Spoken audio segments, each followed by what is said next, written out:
French Development Agency. They brought in Organization of Francophonie countries. Yeah. They brought in Institut Français. These are the gatekeepers. These are the people who are going to be dealing with us, the young people. And the conversations were about, okay, what is AFD doing? And for me, it was very interesting to find that we've known AFD as a development agency for France, but investing in big businesses, infrastructure, roads, government, and projects, but they had never thought about the creative industry.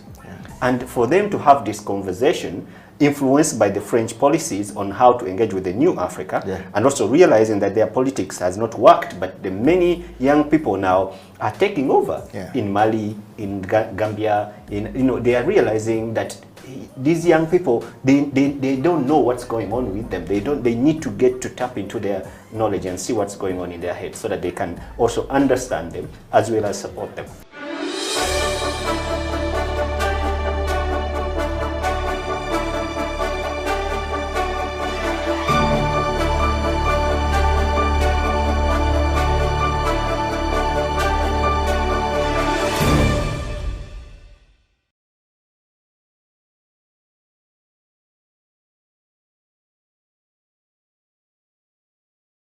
France is happy, joyful, and proud to be France. That's the first thing we can learn from France. France knows all about France. France celebrates France. France celebrates its history, its cuisine, its language, its music, its culture. So when we want to have a conversation with France, it helps if we also come from a point of celebrating our history, our culture, our heritage, our food, then we can have it. Because the conversation involves exchange. So we have to have something to bring forward. And if we don't yet understand ourselves fully, if we don't yet celebrate ourselves fully, it's difficult to begin to share what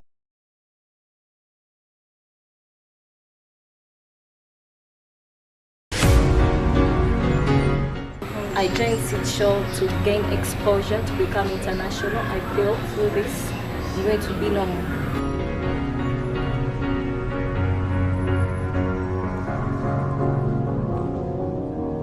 Cause you're a sky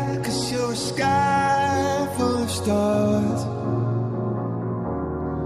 I'm gonna give you my heart.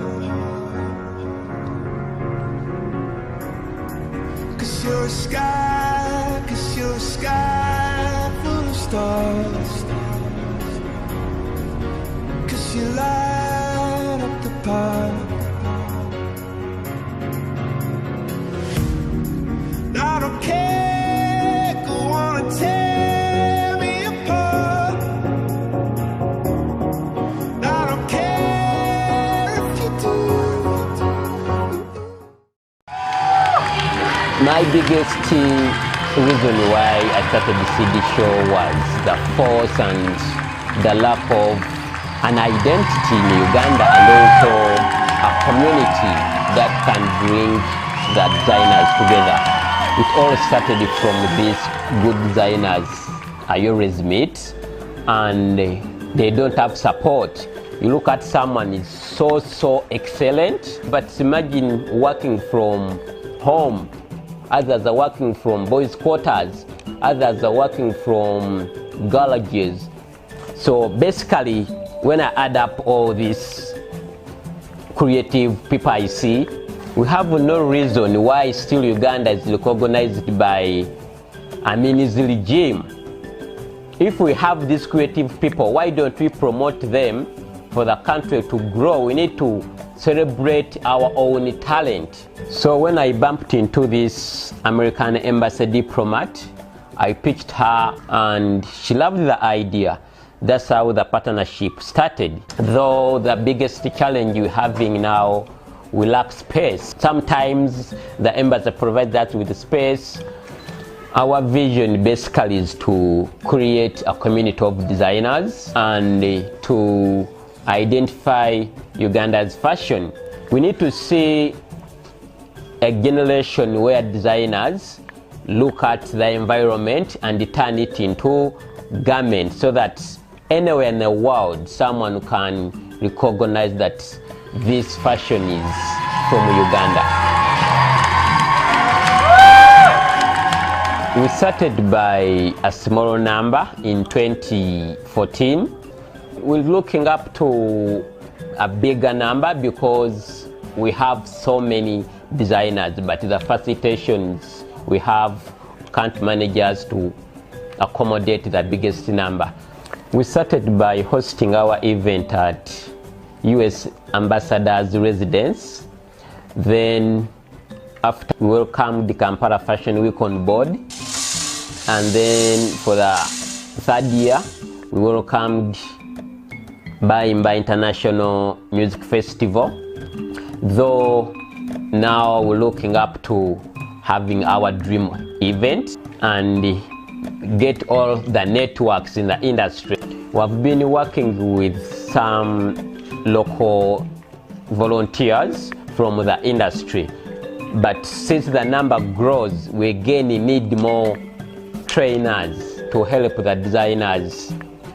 Our dream is to discover new designers and give them fashion and design skills. We also dream to have a fashion curriculum and a structure where these designers could meet for knowledge, which they can also pass on to the next generation.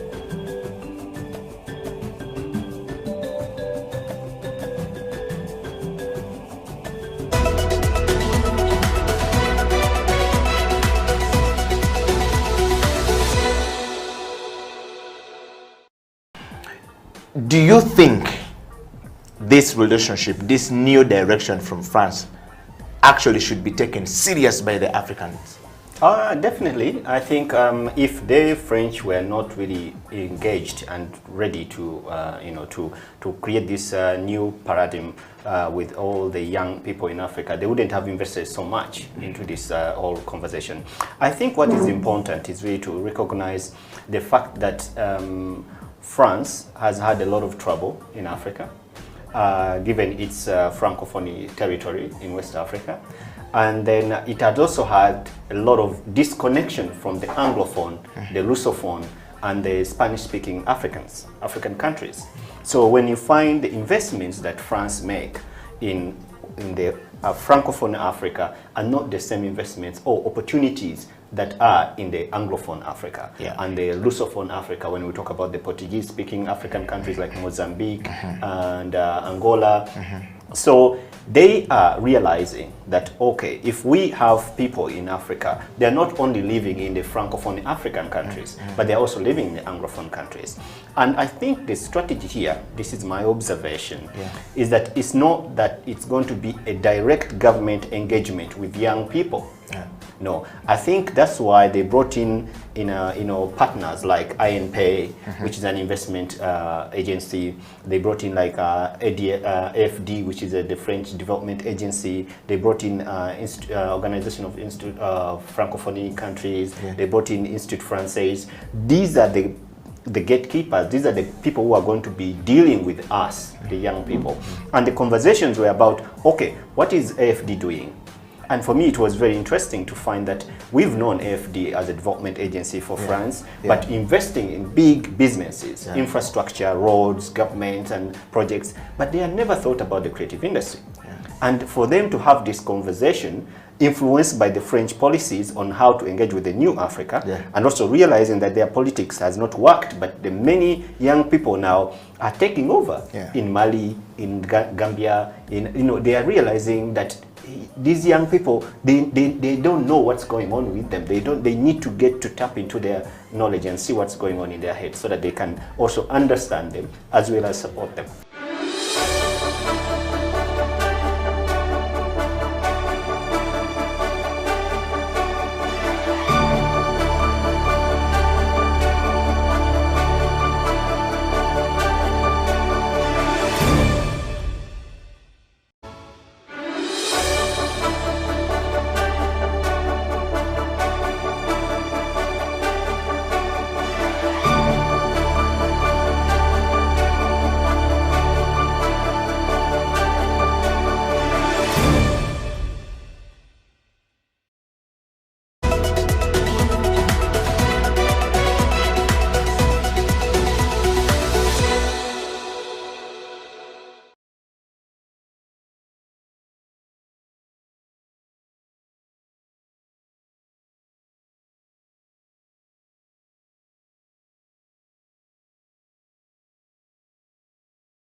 Ras Kas, welcome to the program. Of the Kas Wear, welcome to the program. How are you doing, my brother? I'm doing good. Great. Yes. And how have you been? Has a year been for you? Lockdown, like, it's challenging, but it helps us on the side of creativity. Okay, that you are able to create more things. Great to have you here, Ras Kasozi. Ras Kasozi, you are a big icon at the moment in Uganda, and you've joined the platform of the generals like Santanzo, Stella Tal, Latif Kasumba, Sensund Fashion, and all these other people that we have in Uganda. And of course, what does that make you feel, first of all, as a young man joining the league of the big men and women?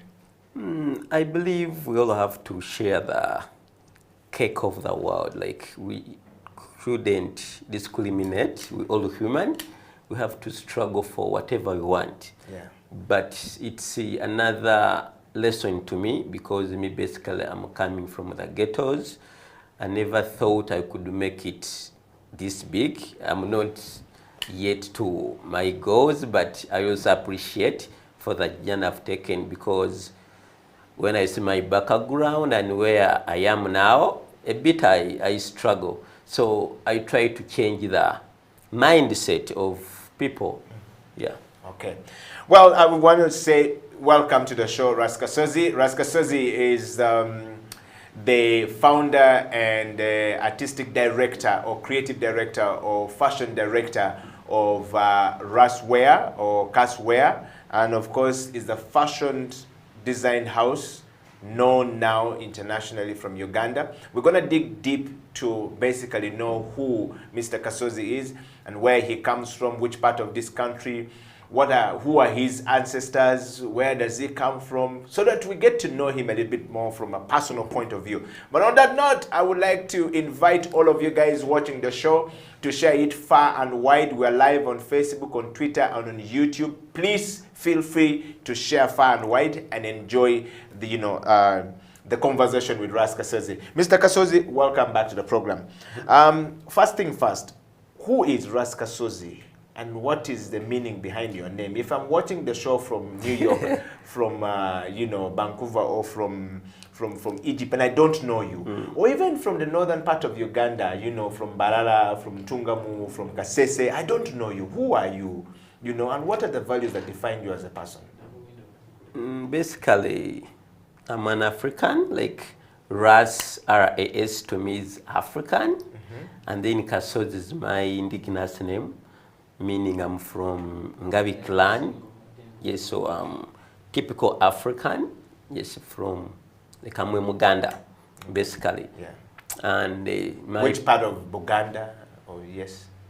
I come from Muduma. Yes, Muduma. That's the Pigi side. Okay. Yeah. So with the purpose of... Is that the central part of Uganda? Yes, central part of Uganda. Yeah, please go on. Yes, I'm coming from a central part of Uganda. Yes. Uganda, yes. And I have a purpose of living. I got an opportunity to know why I live. Business-wise, I make clothes, but why I'm on earth is I nurture possibilities. Okay. So my purpose is so much into supporting the youth, spreading the talent I have, teaching, through love, magnetic, sharing ideas, and also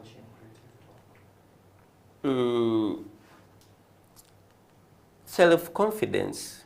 Okay. Yeah. I want to just take you a little bit back, Ras Kasozi. From you got nominated to come onto this program, and of course, a lot of people follow your work. And most times in Uganda, we know so many people. They are big names, very big, great names, but we don't know who they are. We don't know where they're coming from. We don't know what they have been through. Could you take us a little bit more about your life growing up as a child? Did you ever see yourself ending up here? How did you end up in the fashion industry, first of all? And what was your school life and growing up like? I think being a fashion designer is accidental to me. Yeah. Though I'm coming from a tailoring family, my mom used to be a tailor, and she never supported me to be a tailor. because she was struggling a lot with it, you know. Like tailoring is not something nice here. You get the industry just growing. So I did computer science, but after looking for jobs, finally I had the skill because I could help her from home. She used to make tablecloths. You're drawing on those flowers and stuff. So as a kid, I got that skill. Then after looking for jobs, and I failed to get jobs, I knew this skill, but I didn't know that even fashion is important. So accidentally, I went into that direction. But taking you back, I'm coming from a family of 5 children, and I'm the second one. We all doing fashion, apart from our older brother, is an engineer. But yeah, we struggled with life. Like we helped ourselves. Like we never had this parental support so much. Like fine, the parents loved us, but they couldn't afford what we wanted. You get, but we used to discover everything. I think that's why partly I'm here, because I have the ability to survive. Yes. Okay. Talking of this is a very interesting story actually and journey, Ras Kasozi. How did you end up into the Rasta name from Charles Kasozi to the Ras Kasozi that now become the Kas Wear? Yes. I think self-belief, like no one supported me.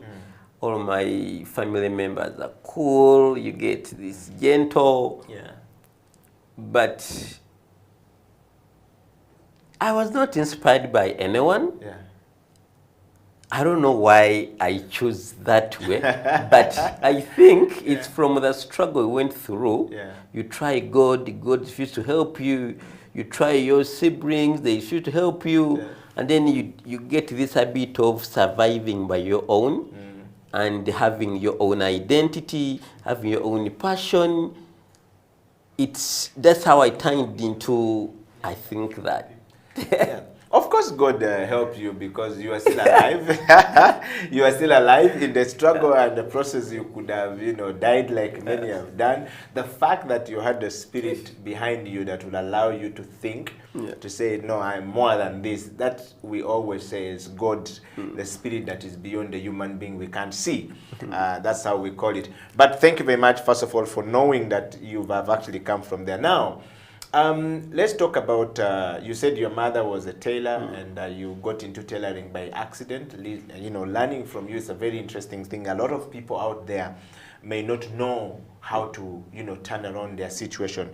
To you, fashion and tailoring was never something your mother wanted you children to get into, because she was struggling with, maybe wasn't paying very well. How is it now with your mother, given where you have reached and traveled the world showing fashion? Does it make her look good? Does it make her, what has been her response so far?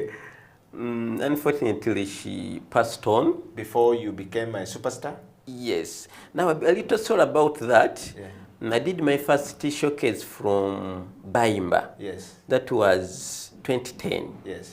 And she used to tell me, Kasozi nebe byolimu bikola, you get. Yes. And you get, yeah, such things. Yes. So when I got this opportunity to showcase, I said, I'm not going to tell her. I'll surprise her with my fashion show. Yes. So she passed away like 2 weeks before. No. So she never saw any success of me. Wow. Oh, no.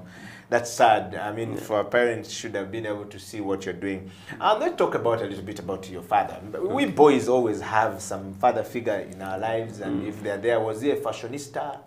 Was he also a tailor? What was your father like?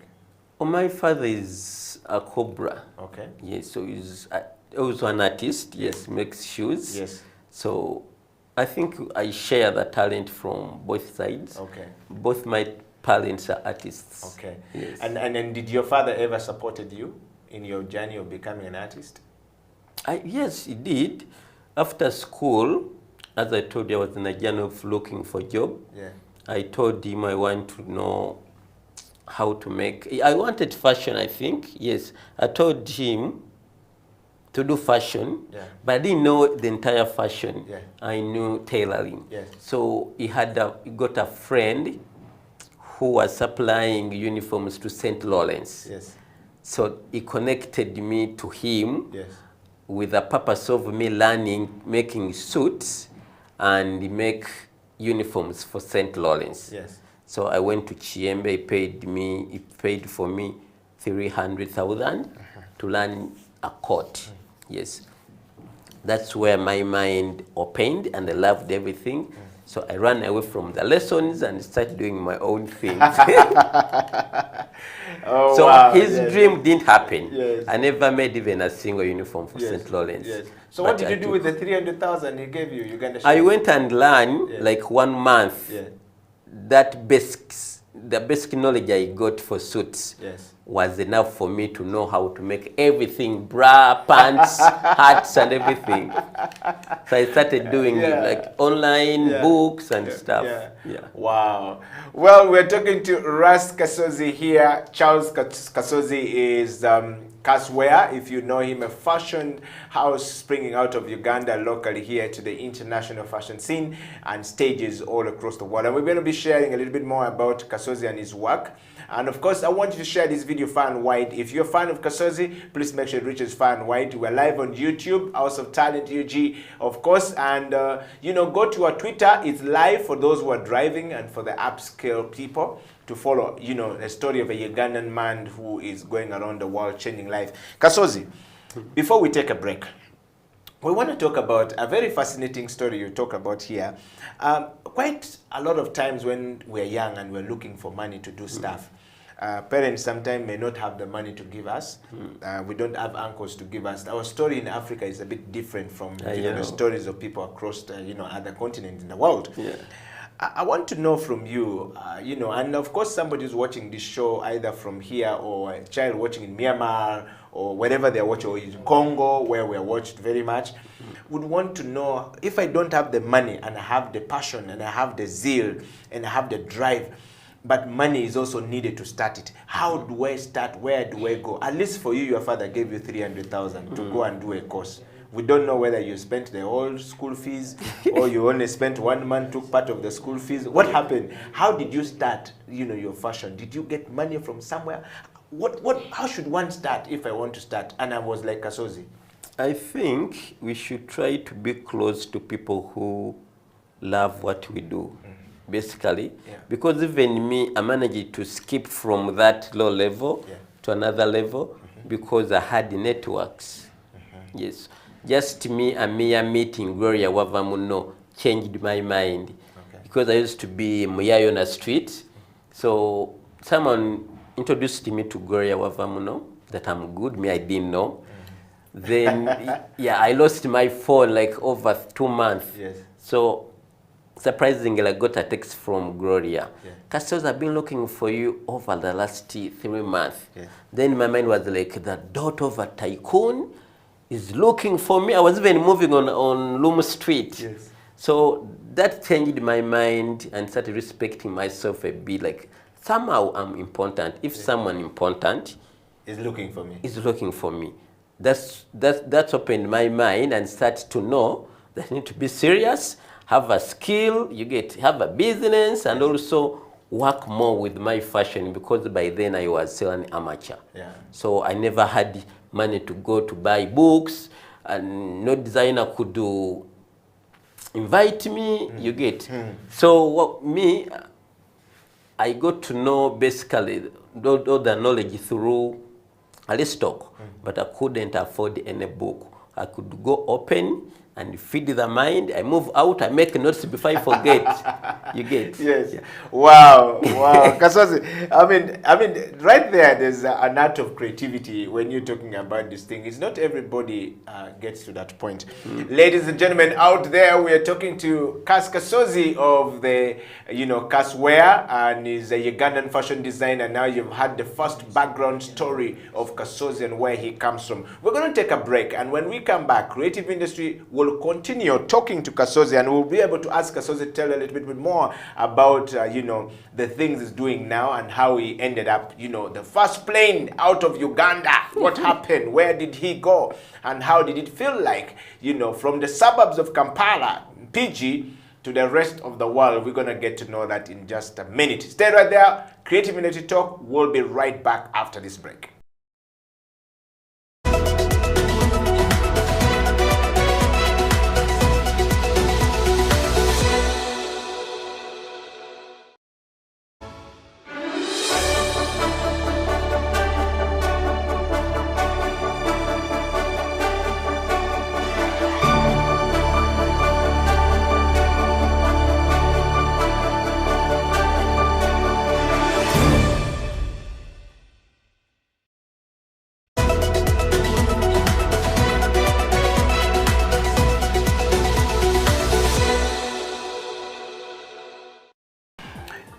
Do you think this relationship, this new direction from France, actually should be taken serious by the Africans?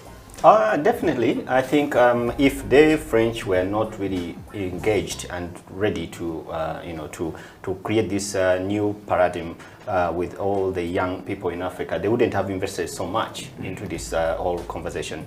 I think what is important is really to recognize the fact that France has had a lot of trouble in Africa, given its Francophone territory in West Africa. And then it had also had a lot of disconnection from the Anglophone, the Russophone, and the Spanish-speaking African countries. So when you find the investments that France make in the Francophone Africa are not the same investments or opportunities that are in the Anglophone Africa and the Russophone Africa, when we talk about the Portuguese-speaking African countries like Mozambique and Angola. So they are realizing that, okay, if we have people in Africa, they're not only living in the Francophone African countries, but they're also living in the Anglophone countries. And I think the strategy here, this is my observation, is that it's not that it's going to be a direct government engagement with young people. No, I think that's why they brought in, you know, partners like INPay, which is an investment agency. They brought in like AFD, which is the French development agency. They brought in Organization of Institute Francophone countries. They brought in Institut Français. These are the gatekeepers. These are the people who are going to be dealing with us, the young people. And the conversations were about, okay, what is AFD doing? And for me, it was very interesting to find that we've known AFD as a development agency for France, but investing in big businesses, infrastructure, roads, government, and projects, but they had never thought about the creative industry. And for them to have this conversation, influenced by the French policies on how to engage with the new Africa, and also realizing that their politics has not worked, but the many young people now are taking over in Mali, in Gambia, they are realizing that these young people, they don't know what's going on with them. They need to get to tap into their knowledge and see what's going on in their heads so that they can also understand them as well as support them.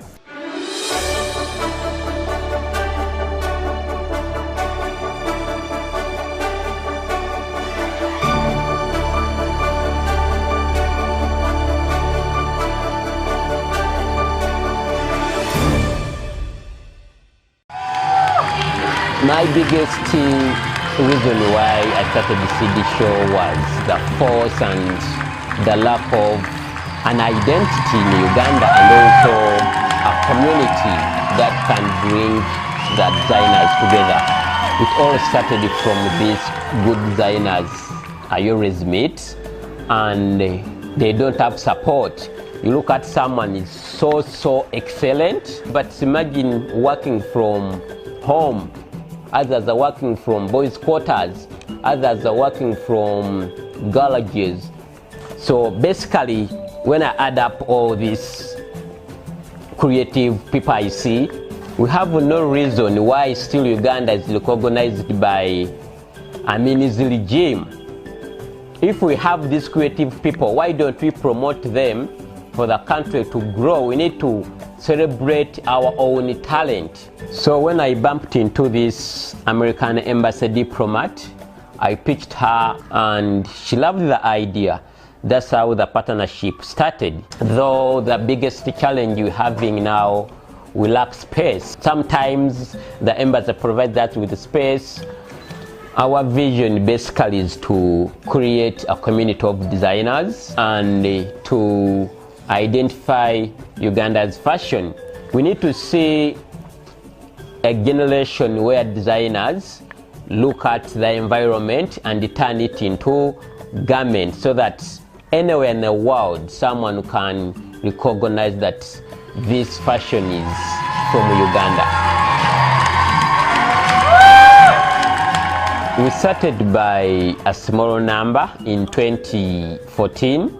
We're looking up to a bigger number because we have so many designers, but the facilitations we have can't manage us to accommodate the biggest number. We started by hosting our event at US Ambassador's residence. Then after we welcomed the Kampala Fashion Week on board. And then for the third year, we welcomed Bayimba International Music Festival. Though now we're looking up to having our dream event and get all the networks in the industry. We have been working with some local volunteers from the industry, but since the number grows, we again need more trainers to help the designers. Our dream is to discover new designers and give them fashion and design skills. We also dream to have a fashion curriculum and a structure where these designers could meet for knowledge, which they can also pass on to the next generation.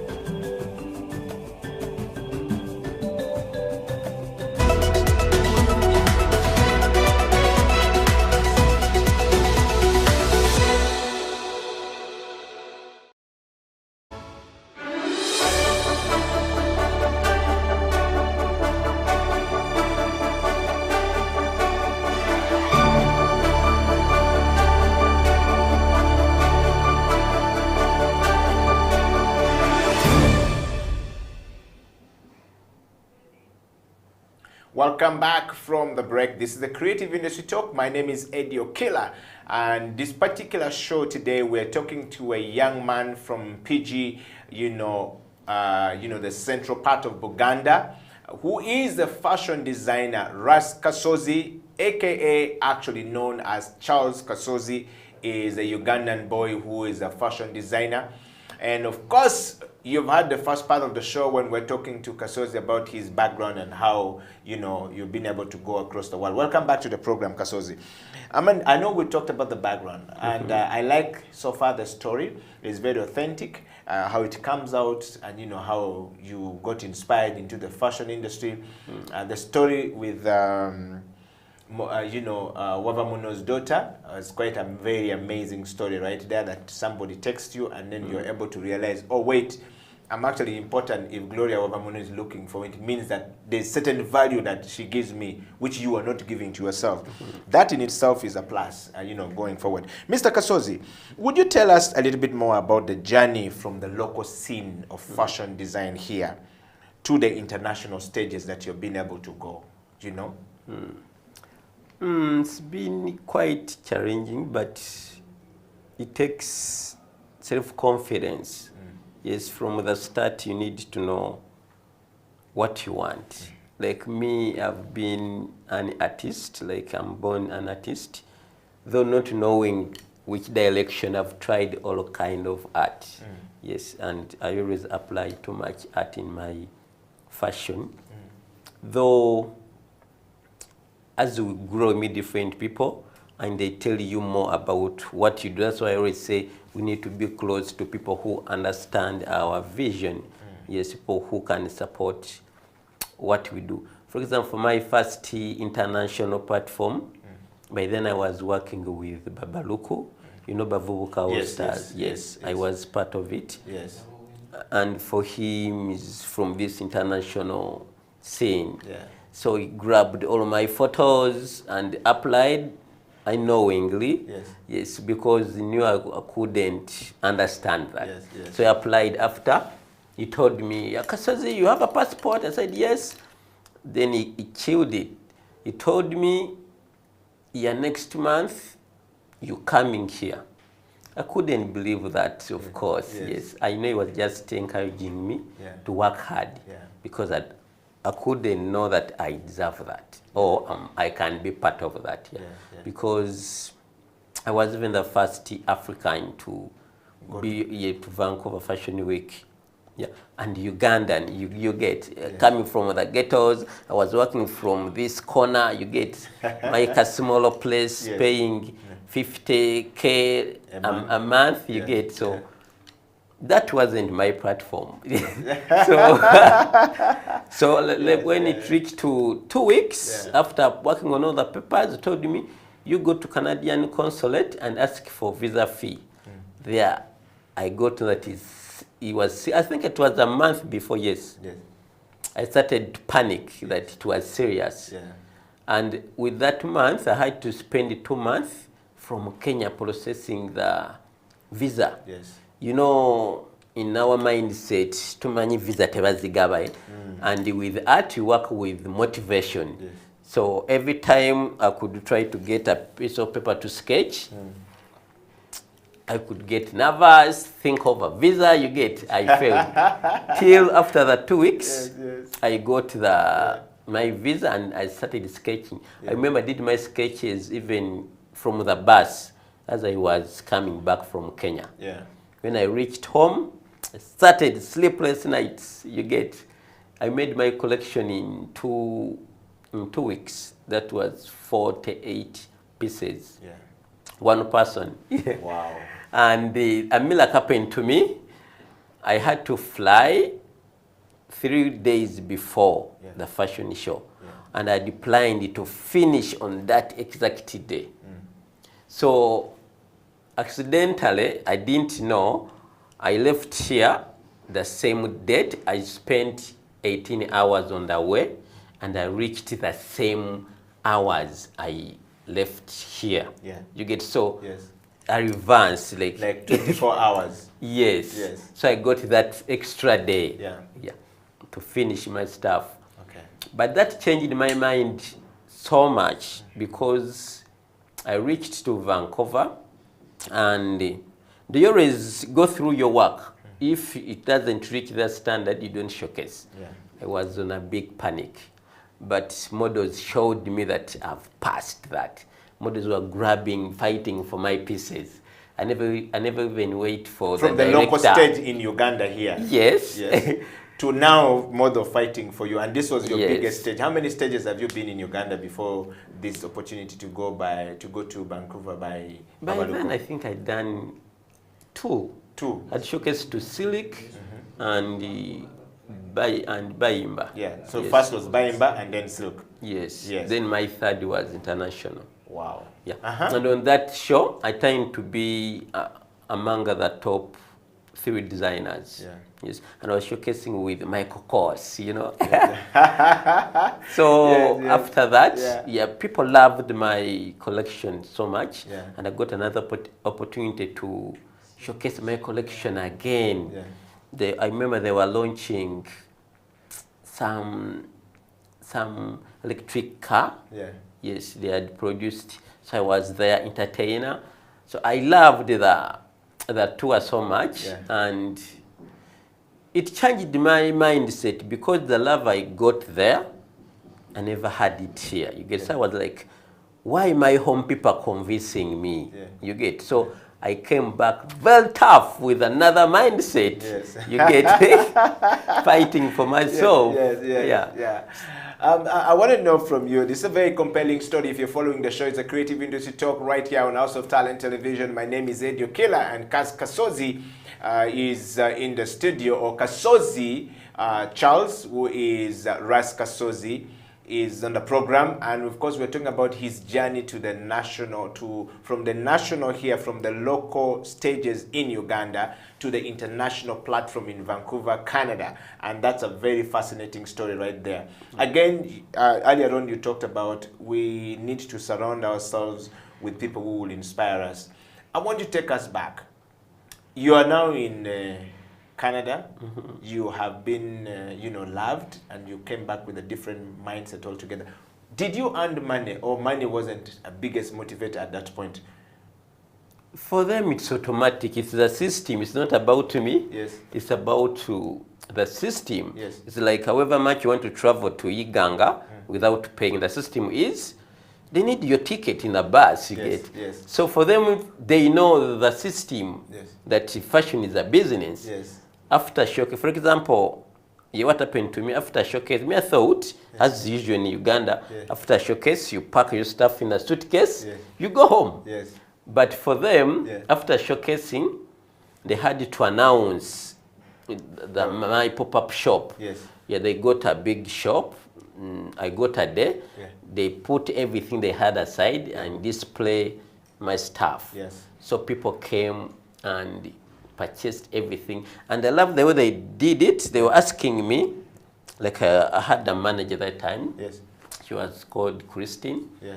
She asked me how much this jacket, and she had to teach me, now, in Canada, you can't sell something from the runway, $300. That's very cheap. Yes. Yeah, like expenses are here high, and also the platform, you get. Yeah. So she helped me to price. Know the pricing. Yes. Yes. Yeah. She did that, so I gave her the authority to do everything for me. And people were even booking before. They were testing us. Yes. I'm coming for this jacket. I'm coming for this skirt. Yes. You get. So it was really, really nice, and I sold everything.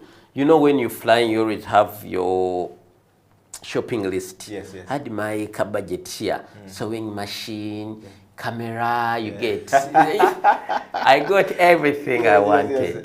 And so you came back from one chance given to you by the one and only philosopher. We call him the hip hop philosopher, Baba Luko. You came back with this money back to Uganda, and you had everything you needed. Kasozi, let's talk about, how did you meet Baba Luko, by the way? As a youth, I never had friends, like basically when I was growing, like, our mom used to try to tell us, like, as we poor, and it's okay. In this world, there are those rich people, and then poor people. Yes. You get. So for us, we are born that way. Yes. And we shouldn't be struggling for things that are for rich people. You get. Yes. So I was very satisfied with my life. Yeah. And I used to spend a lot of my time from home, within the house. Yes. Yes, doing the art, drawing, working with a machine. But accidentally, I went to Laba. No, there was a festival at Kololo. I don't remember the name. WAP used to be called WAP. Yes, WAPI, yes. Yes. WAPI by the British Council, yes, yes. And I met these creative people, kids. Baba Luke had those kids rapping, painters, you get. And I said, I need to be part of this. So I met the team leader. Team leader told me, come to Machinje. What was there? So I went to Machinje. I met him.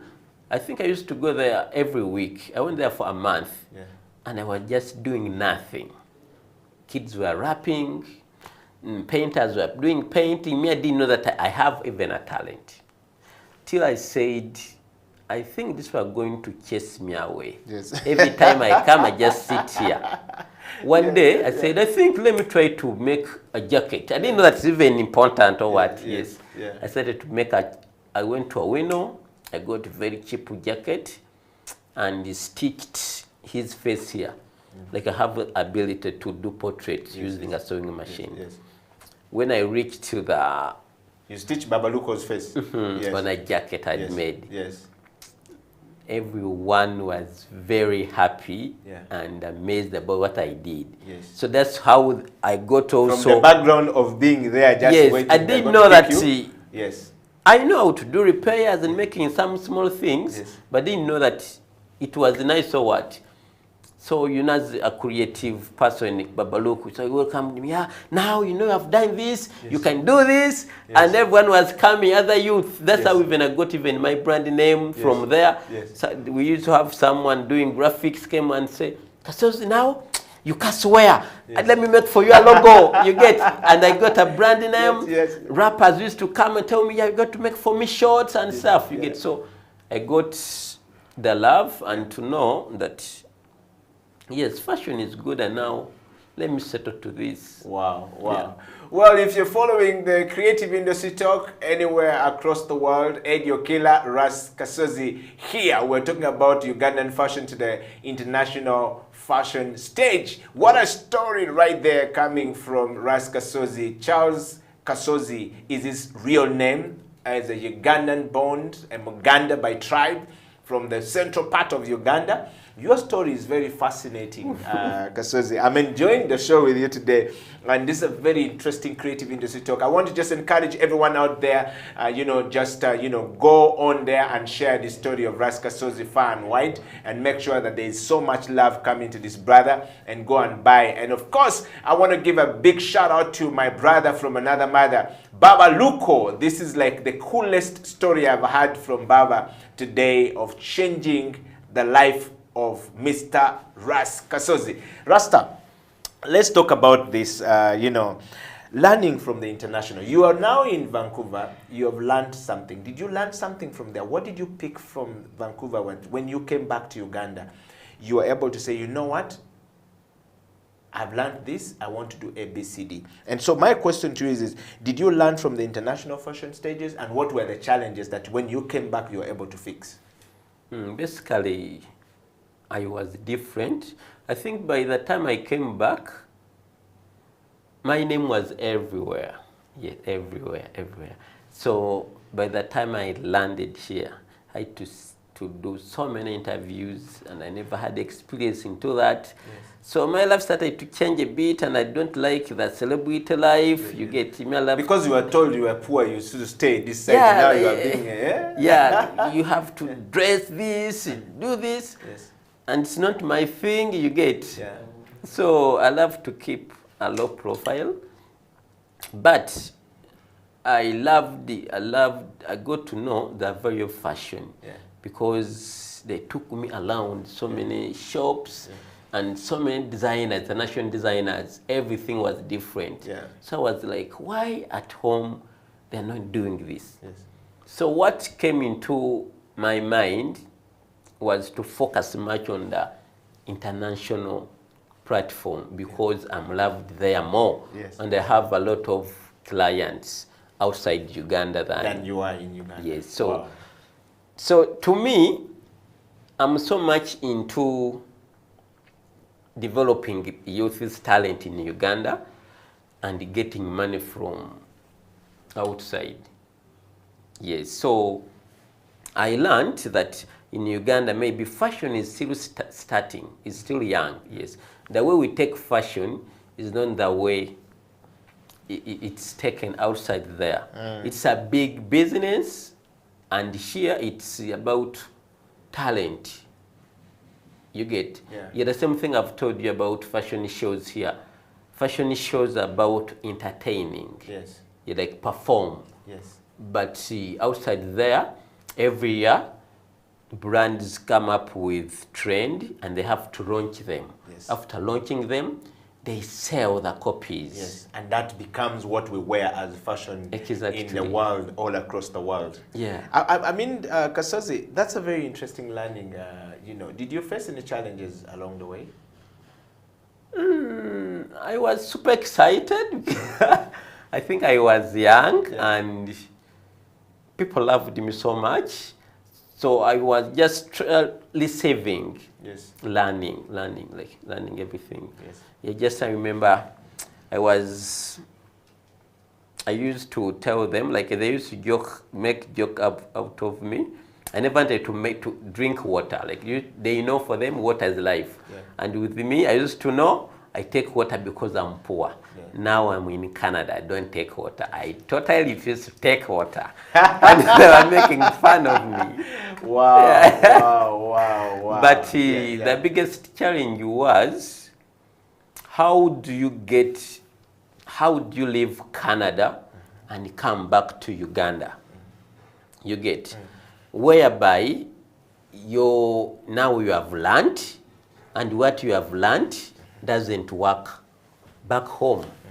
You get, so it's two ways: you leave it, or you challenge yourself.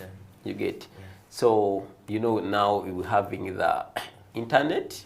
So I live here, but try to make sure I'm connected to the world. Wow.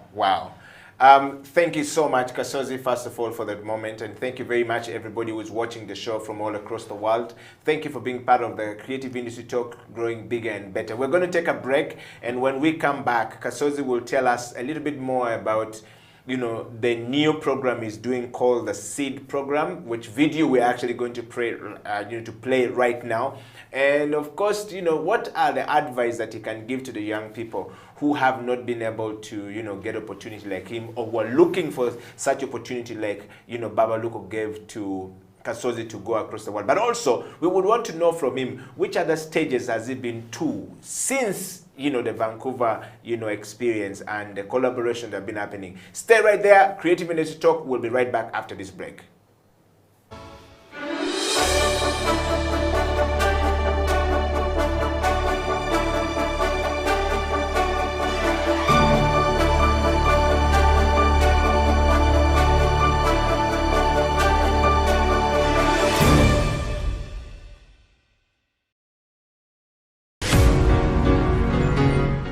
I joined Seed Show to gain exposure, to become international. I feel through this I'm going to be normal.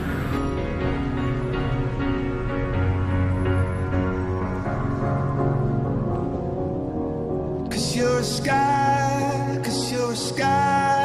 full of stars. I'm gonna give you my heart. Cause you're a sky full of stars. Cause you light up the path. I don't care, go on and tear me apart. I don't care if you do.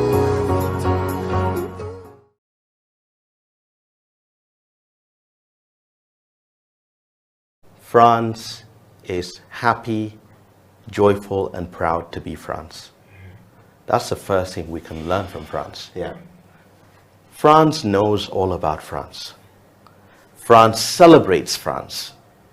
France celebrates its history, its cuisine, its language, its music, its culture.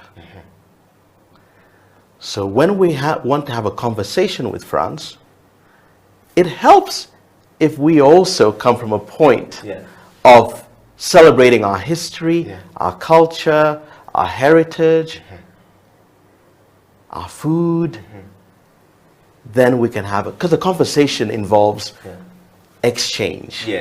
So we have to have something to bring forward. And if we don't yet understand ourselves fully, if we don't yet celebrate ourselves fully, it's difficult to begin to share what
is a Creative Industry Talk. Welcome back to the program. My name is Eddie Okila, and in the studio we're talking to Ras Kas of the Kas Wear. His name is actually Ras Kasozi. He's a Ugandan fashion designer who has been able to leap out of Uganda to the international world. What a story right there, Kasozi. Welcome back to the program.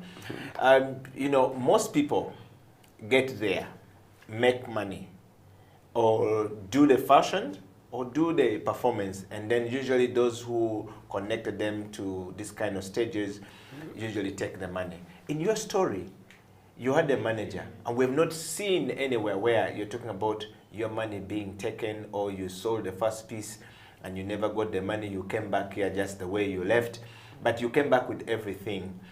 What did that tell you about the one who gave you the platform, Baba Luko? He didn't take the money from you. He did not copyright the work or trademark whatever you had gone with, you know, as a fashion designer. What advice and or what learning did you pick from there that you can share with the young people?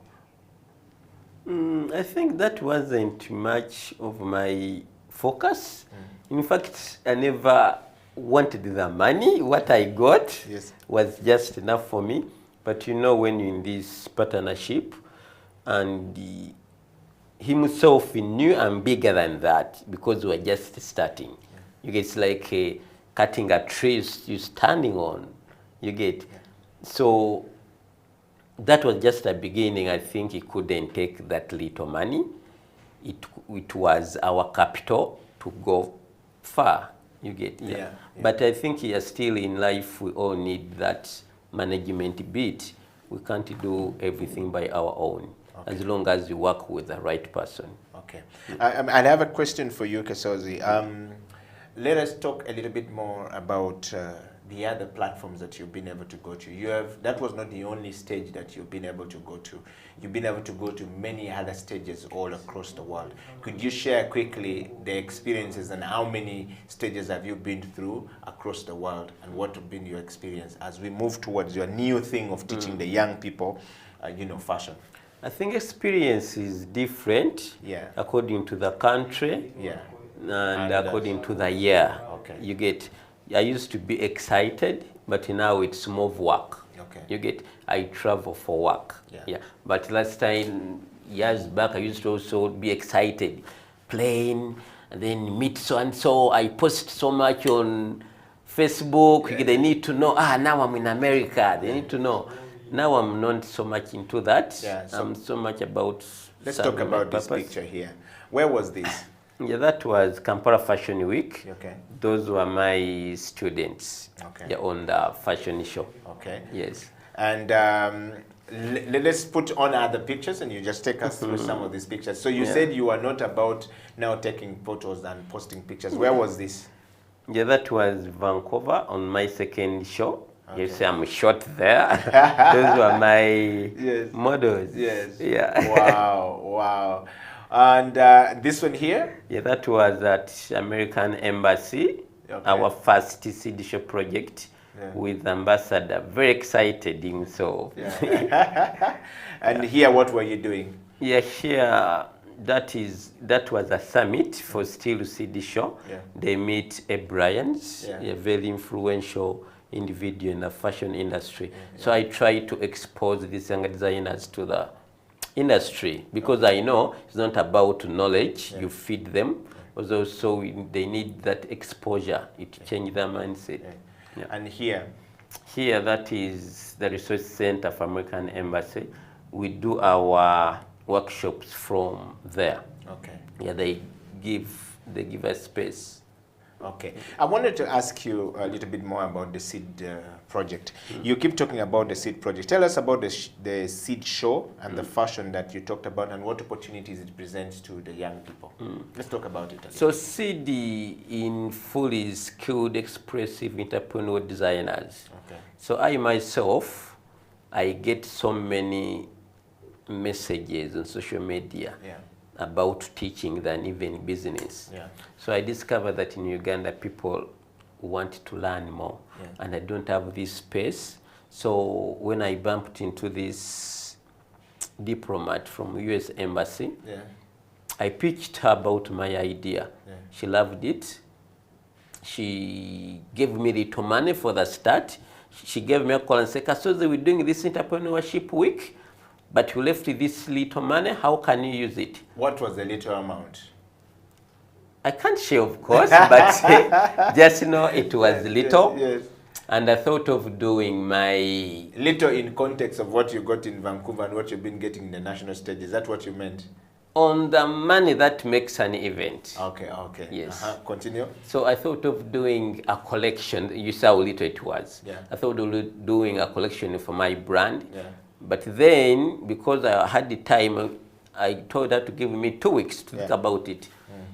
I remembered, but I'm having these people calling me for lessons and stuff. Then that gave me an idea to start a project that mentors young designers. Okay. So this project is always about shifting the younger designers to another level. We focus much on different activities like talent search, inspiration sourcing, idea development, self-confidence, financial literacy, basically all that.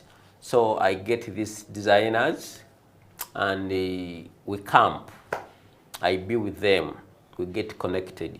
They ask me questions.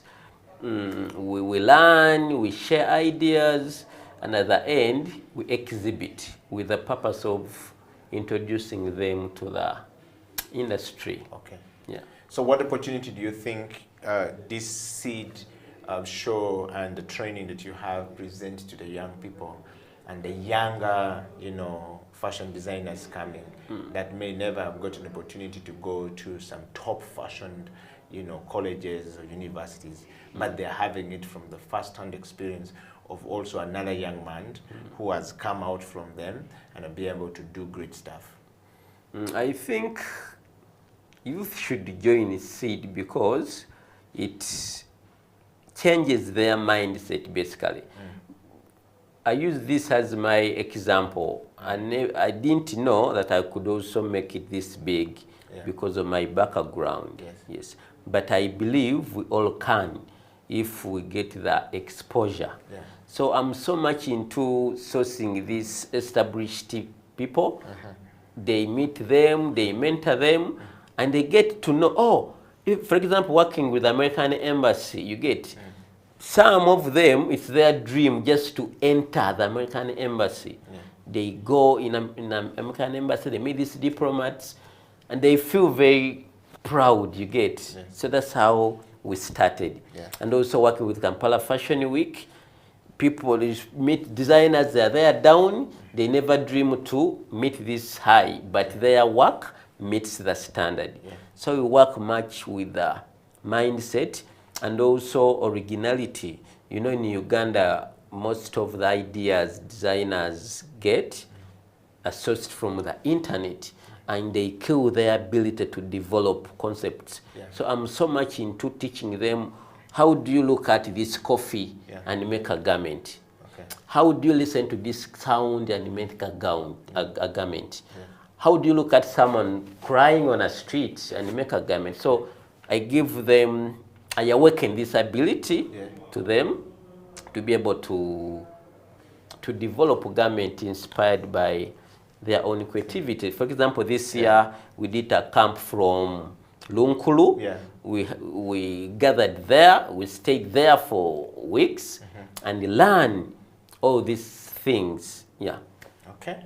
Wow. So you've had it there from Kasozi about the opportunities that the Seed Show project that is running with American Embassy presents to you. If you're a designer out there, a young designer out there, or a creative mind out there, Creative Industry Talk program exists for people like you to bring people like Kasozi to share their experiences with us, but also to expose our works to different, markets that can allow us to be able to sell to them, and a platform that is given to every creative mind to come in and meet people like Kasozi, meet people who are policy makers, and we have a collaborative ideas as we expose our work out there. That's what this program is all about. Kasozi, thank you very much. We've got into the last part of the show where we're gonna have to wind up. Our time is fast spent, but I want to talk to you about any advice that you can leave us with to the young people.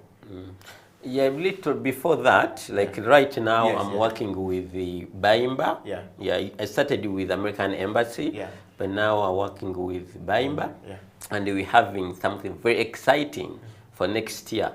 We're building a curriculum and a serious course for these young designers, whereby we're going to be focusing on a certain group for 3 years. Yeah, we go in stages, like semester 1, semester 2, semester 3. By the time you go out of the project, you're already established, or you're ready to hit the industry.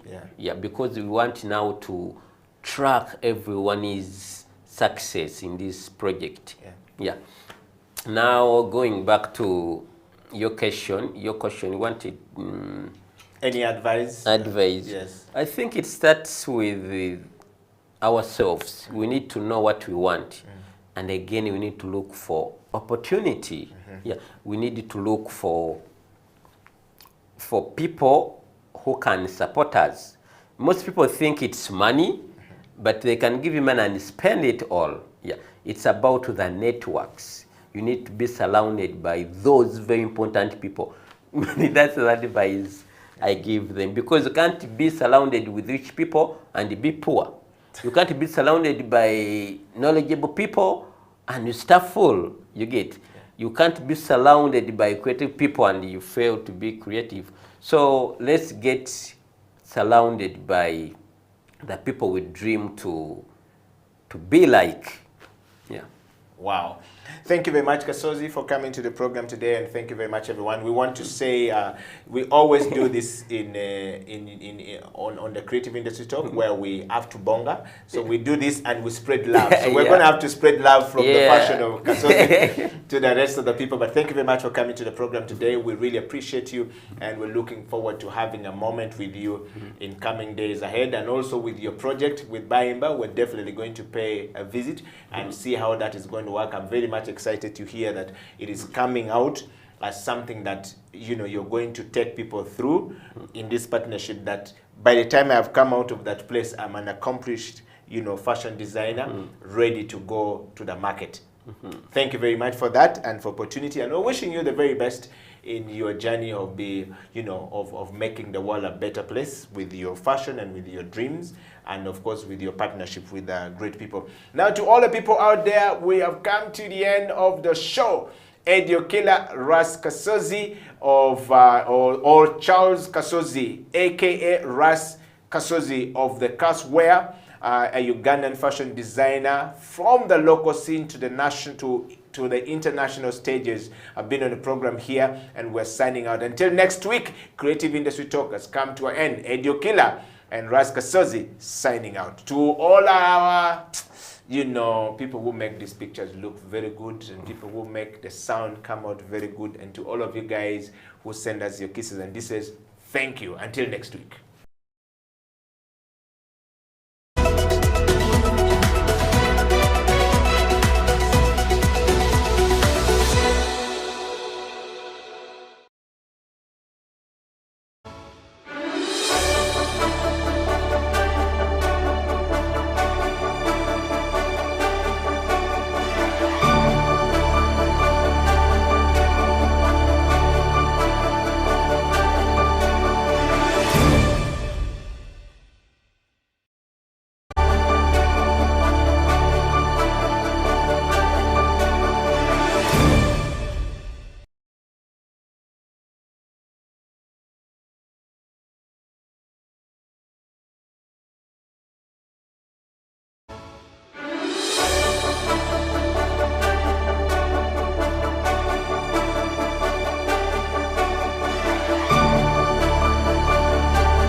France is happy, joyful, and proud to be France.